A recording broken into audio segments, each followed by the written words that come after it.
Good afternoon everyone, welcome to Arthwal studies. तो आज है 13 फरवरी 2025। तो चलिए अपने करंट अफेयर शुरू करते हैं।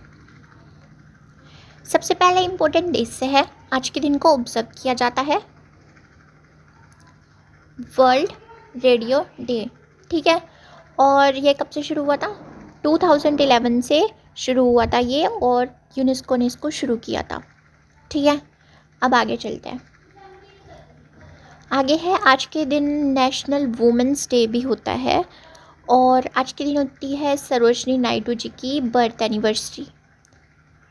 ठीक है, तो इनकी बर्थ एनिवर्सरी पे आज के दिन नेशनल वुमेंस डे सेलिब्रेट किया जाता है। इनको हम प्यार से नाइटिंगेल ऑफ इंडिया भी बोलते थे। इनका जन्म हुआ था हैदराबाद में 1879 में। ठीक है, और ये ना फर्स्ट वुमेन थी इंडिया की जो कि इलेक्ट हुई थी president of Indian National Congress at कौन से सेशन में? कानपुर सेशन में 1925 में।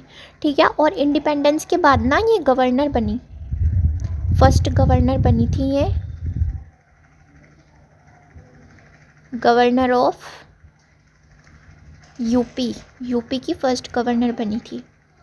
ठीक है, आगे चलते हैं। अब अगली न्यूज़ है स्पोर्ट्स से।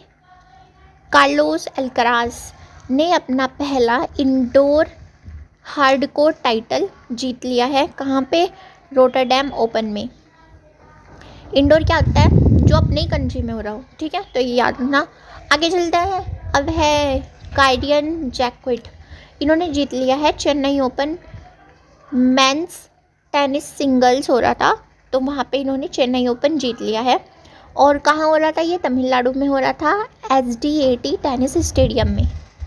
अब आगे चलते हैं। अगली न्यूज़ है 14th Asian fisheries and aquaculture forum.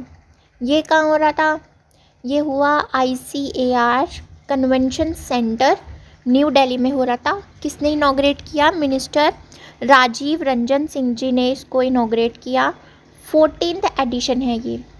इसका थीम क्या था? Grinning the blue growth in Asia Pacific. ठीक है, अब इंडिया ना वर्ल्ड का सेकंड लार्जेस्ट फ़िश प्रोड्यूसर बन चुका है। किसके अंडर? प्रधानमंत्री मोदी जी की एक योजना है जिसका नाम है प्रधानमंत्री मत्स्य संपदा योजना। तो सबसे ज़्यादा जो फ़िश प्रोड्यूस होती हैं तो वो सेकंड लार्जेस्ट हमारा इंडिया है। अब आगे चलते हैं। तो एक थोड़ी दुखद खबर के साथ, जो चीफ प्रीस्ट थे कहाँ के? राम मंदिर टेम्पल के। कब से थे ये? 1992 में, जब बाबरी मस्जिद डेमोलिशन हुआ था ना, तो उससे भी पहले से ये थे, चीफ प्रीस्ट थे राम मंदिर के। तो इनका निधन हो गया है एट द एज ऑफ 85। ये किसके मेंबर थे? निर्वाणी अखाड़ा के ये मेंबर थे। अब आगे चलते हैं। इंडियन आर्मी और इंडियन एयरफोर्स ने एक एक्सरसाइज कंडक्ट की है जिसका नाम है एक्सरसाइज विंग्ड रेडर्स। कहाँ पे की है ये? ईस्टर्न जो हेडक्वार्टर है ना किसका? इंडियन आर्मी का, जिसका नाम है विजयदुर्ग। अभी हमने कुछ दिन पहले न्यूज़ पढ़ी थी कि फोर्ट विलियम्स का नाम चेंज करके क्या कर दिया गया है? विजयदुर्ग, और वहाँ पे इंडियन आर्मी का हेडक्वार्टर्स था।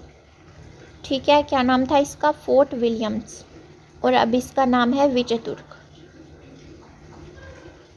कहाँ था ये? वेस्ट बंगाल में है, वेस्ट बंगाल, कोलकाता।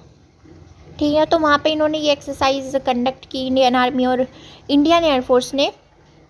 और यहाँ पे क्या किया कि एक दूसरे की जो एक्सपर्टाइज़ है ना, जैसे इंडियन एयरफोर्स वालों ने तो इंडियन आर्मी के वेपन्स सिस्टम की जो एक्सपर्टाइज़ है वो सीखी उनको ऑपरेट करने के लिए, और इंडियन आर्मी ने इंडियन एयरफोर्स के जो वेपन सिस्टम है तो उनको ऑपरेट करने के लिए उनकी एक्सपर्टाइज़ गेन करी। ठीक है, अब आगे चलते हैं। अगली न्यूज़ है, एक US based semiconductor service company है जिसका नाम है लैम रिसर्च। तो उन्होंने अभी क्या बोला है कि वो इंडिया में इन्वेस्ट करेंगे 10,000 करोड़ रुपीस। किसके लिए? सेमीकंडक्टर्स बनाने के लिए। तो ये किसने अनाउंस किया? तो हमारे यूनियन मिनिस्टर हैं for electronics and information technology Ashwini Vaishnaw ji. तो इन्होंने अभी ये अनाउंस करके बताया है कि लैम रिसर्च ऐसे कंपनी है तो वो इंडिया में जो है इन्वेस्ट करेगी। ठीक है, तो ये मेमोरेंडम किसके साथ साइन किया? लैम रिसर्च ने कर्नाटका गवर्नमेंट के साथ साइन किया। और ये क्वेश्चन आ सकता है। तो ये क्या करेंगे? ये लैंड जो है वो लीज पे लेंगे बंगलुरु में, और वहाँ पे ये ऐसे सेमीकंडक्टर सर्विसेज स्टार्ट करेंगे। अब आगे चलते हैं। एक रिपोर्ट आई है, किसने रिलीज़ की है? बर्लिन बेस्ड ट्रांसपेरेंसी इंटरनेशनल ने रिलीज़ की है ये रिपोर्ट, जिसका नाम है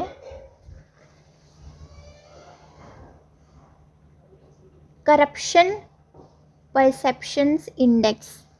तो इस रिपोर्ट में क्या है? इंडिया की रैंक आई है 96 आउट ऑफ 180। और ये ना हम ड्रॉप हुए हैं 3 रैंक से। जैसे 2023 में हमारी रैंक थी 93। इसका मतलब है कि 93 वाले नंबर पे इंडिया में करप्शन होता है। ठीक है, तो 2023 में 93 थी, और जो 2024 की रिपोर्ट आई है उसमें इंडिया की रैंक आई है 96। अब पहले जो टॉप 3 करप्शन फ्री कंट्रीज़ हैं वो कौन कौन से हैं जहाँ पे बिल्कुल करप्शन है ही नहीं? तो पहला है डेनमार्क, फिर फिनलैंड, फिर सिंगापुर। ठीक है, और हमारे जो नेबर्स हैं उनकी रैंक क्या आई है? चाइना की आई है बस हमारे से कम 76, बाकी सबकी हमसे ज़्यादा ही है। जैसे श्रीलंका की 121 है, पाकिस्तान की 135 है, बांग्लादेश की 149। ये याद नहीं रखना तुम, बस टॉप 3 याद रख लो, डेनमार्क, फिनलैंड एंड सिंगापुर। और लास्ट किसकी आई है? South Sudan 180। मतलब इसमें सबसे ज़्यादा करप्शन होता है। आगे चलते हैं। प्राइम मिनिस्टर नरेंद्र मोदी जी ने और प्रेसिडेंट इमैनुअल मैक्रोन ने, जैसे हमें पता है कि AI समिट हो रहा है पेरिस फ्रांस में, तो वहाँ पे इन्होंने इनॉग्रेट किया है इंडिया का न्यू कंसुलेट। फ्रांस का सिटी है कौन सा? मार्सेली सिटी। तो वहाँ पे इन्होंने दोनों ने इनॉग्रेट किया है। अब आगे चलते हैं। वर्ल्ड गवर्नमेंट समिट 2025 ये कहाँ हो रहा है? दुबई में हो रहा है। दुबई में हो रहा है, ये याद रखना है। और इसका थीम क्या है? Shaping future governments. और हमारे इंडिया को कौन रिप्रेजेंट कर रहे हैं वहाँ पे? Union minister of environment, forest and climate change, जिनका नाम है भूपेंद्र यादव जी, हमको पता ही है। तो वो वहाँ पे इंडिया की तरफ से गए हैं। ठीक है, अब आगे चलते हैं। इतने ही थे आज। So thank you. Subscribe our YouTube channel worth वाले स्टडीज़, और टेलीग्राम चैनल को भी ज्वाइन कर लो।